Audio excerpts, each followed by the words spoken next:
And I'm joined now by six-time WWE champion and the author of the new book, No is a Four-Letter Word, How I Failed Spelling But Succeeded in Life, the Ayatollah of Rock and Rolla, Chris Jericho. Chris, you're a best-selling author, a rock band frontman, a WWE legend.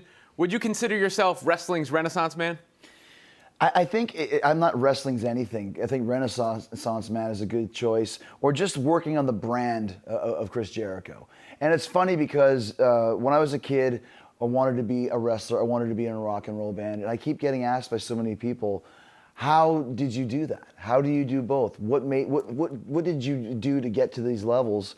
So instead of writing another autobiography, after doing 3 in 10 years, I thought 4 might be a little... You might have covered your whole life there. Yeah, but I'm not exactly Hemingway or Tolstoy or somebody like that. But I wanted to kind of answer that question and delve into it a bit. So I came up with 20 principles that I learned from people that I've met over the years, fictional characters, from Gene Simmons to Vince McMahon to Steve Austin to David Bowie, and put them all in this book, which is almost like a manual of how you can achieve these goals and dreams. Now, I know you don't want to be labeled as a wrestler, but I know plenty of people who you are their favorite wrestler. No, absolutely. I am a wrestler, but I'm many other things as well, right? But in the hierarchy of pro wrestling, where would you now label yourself amongst the all-time greats? That's not for me to decide. I don't think Wayne Gretzky ever called himself the great one. I'm the great one. If people think that I'm their favorite or one of the best ever, then I'm not going to say no.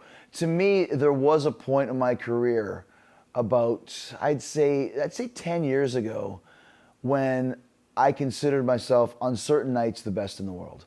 I just knew that nobody could touch me. And now when I work, I'm still up there. But at that point in time, there is no one in the world that can do what I do better than me on certain nights. There's an anecdote in there from The Rock, who basically, I guess, gave you some advice about appreciating every moment while you're in it. Is that something you have to consciously try to do? Yeah, that's the 12th Ninja principle. That I interviewed Vanilla Ice for my podcast, and he was telling about he calls him the 12th Ninja. It's an old guy that said, it doesn't matter if it's good or if it's bad. In the end, we all end up old and die anyway. So just appreciate it, enjoy it, and enjoy that moment.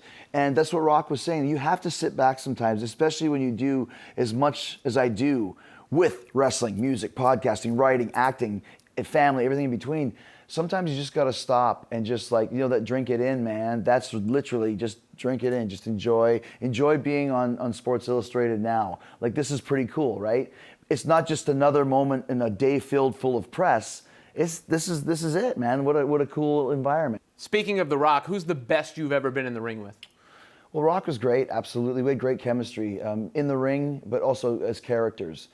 I think I was the only guy that could go toe-to-toe with him on the mic as a heel, with him as a big, because he's so charismatic, he'd just eat you alive if you couldn't.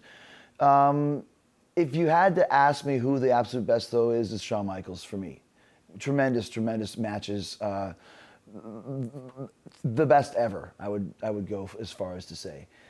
In the ring now, I loved working with Roman Reigns. He's so good, great wrestler. Had a lot of fun with him. AJ Styles as well is a tremendous performer. Kevin Owens. There's a lot of great guys out there now. Wrestling's in a really good spot right now as far as the talent that's in the locker room. You bring up Roman Reigns. He receives some mixed reaction. There's a lot of talk about that. Does it matter what kind of reaction you're getting as long as you're getting one? It doesn't. I mean, obviously, there comes a point where, you want to steer people in the right direction. And for whatever reason, it's the cool thing to boo Roman Reigns.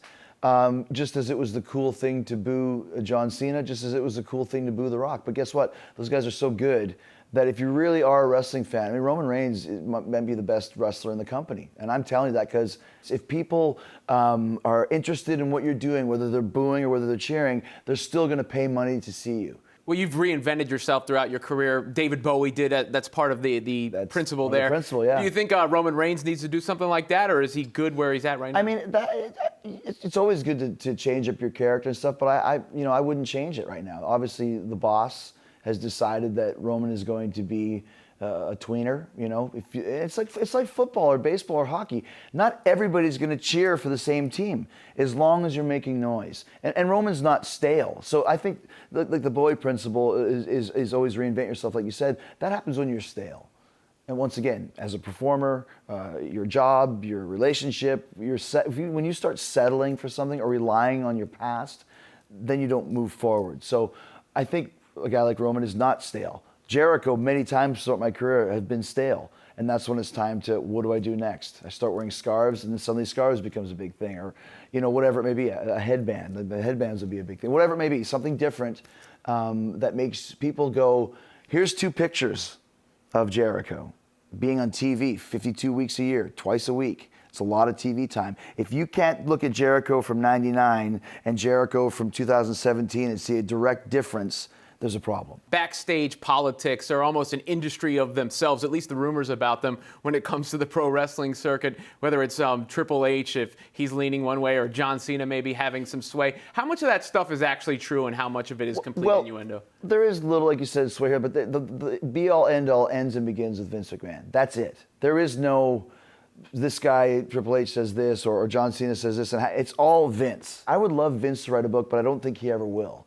He knows so much, but doesn't really like talking about himself. So if Vince doesn't want to talk about himself, I'll talk about him. Knowing Vince and knowing the audience the way you do, who would you peg as the next crossover star in pro wrestling? Well, that's, it's not always up to Vince. You know what I mean? Like, I think it's funny because Cena right now is going to, the crossover to the top, right? Leading man in movies. Batista's done amazing for himself. But if you look at somebody who does more, it could be me as far as doing the most. Yeah. This will probably be the 4th New York Times bestseller. Fozzie's got a #1 hit on Sirius right now. Wrestling-wise, we've talked about that. Talk is Jericho, one of the top 20 podcasts in the entire world in any genre. So, I think for me, I constantly push myself into, once again, not putting myself into a box, not listening if somebody says I can't do it. If I know, if I wanted to try out to be the center of the Rangers next year, it's not going to happen. But if it means, can you do a 5th book? Absolutely. I'll think of something. So I think the most important thing about WWE is if you work there and you have talent, it's show business boot camp. You learn a little bit about everything. And if you can take those lessons you learn there, you can go and do anything in entertainment and be at the top level of it. Speaking of trying something new, Conor McGregor fought Floyd Mayweather this weekend. You've actually been in the ring with Floyd Mayweather. Yeah. Would you like to see Conor McGregor in the WWE? Well, here's a funny thing, and this just shows how much stuff, it's not just me, but for a lot of us. I went online because I did Larry King with Floyd, and I wanted to just watch it. That's when I saw the pictures of being in the ring with him. I totally had forgotten. Yeah. And it was 8 years to the day of me and Floyd. I'd call that little man, I'll knock you out, and just face to face. How could you forget that? But I sent the picture to Vince. I said, Vince, why didn't you promote Mayweather versus Jericho? We could have made $700 million. But I think Conor's very smart, and that was a great fight with the perfect finish for it. You knew Floyd would win, but Conor did a great job, and it ended the way it should have. He needed to call it off. But Conor comes out of it looking like $100 million. Floyd retires at 50-0.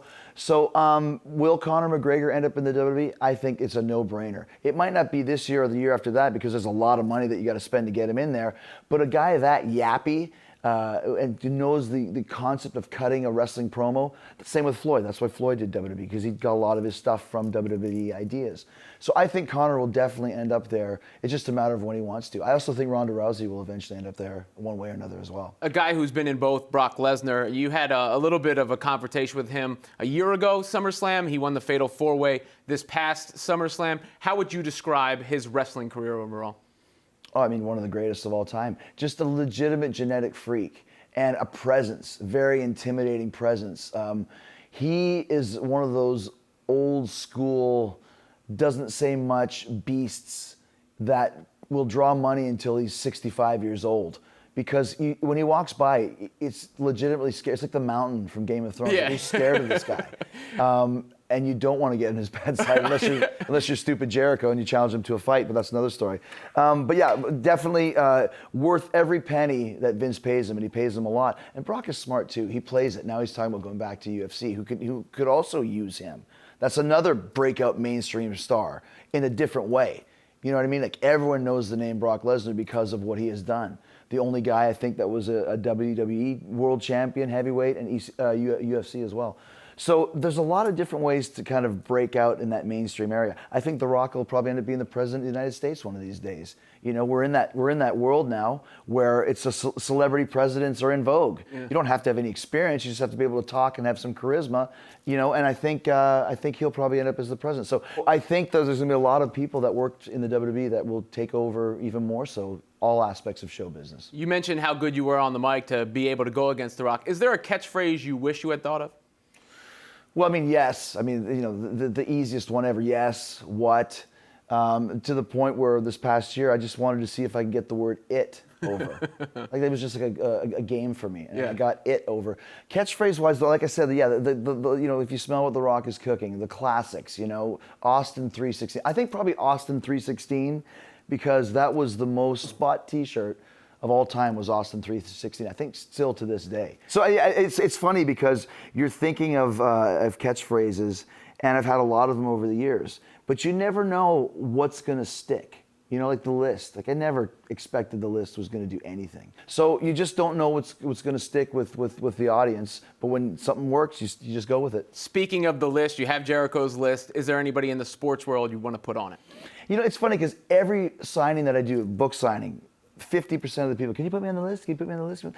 You can't just put somebody on the list. It doesn't work that way. I think the best one was Tom Brady when he won the Super Bowl this year, and people were calling him the GOAT, which is my nickname in wrestling, and I actually put Tom Brady on the list, and it was super hilarious because I think we were up in that area, but it's just so funny. Like, you know what happens? You know what happens when you call yourself the GOAT, but you're not really the GOAT? Tom Brady, you just made the list.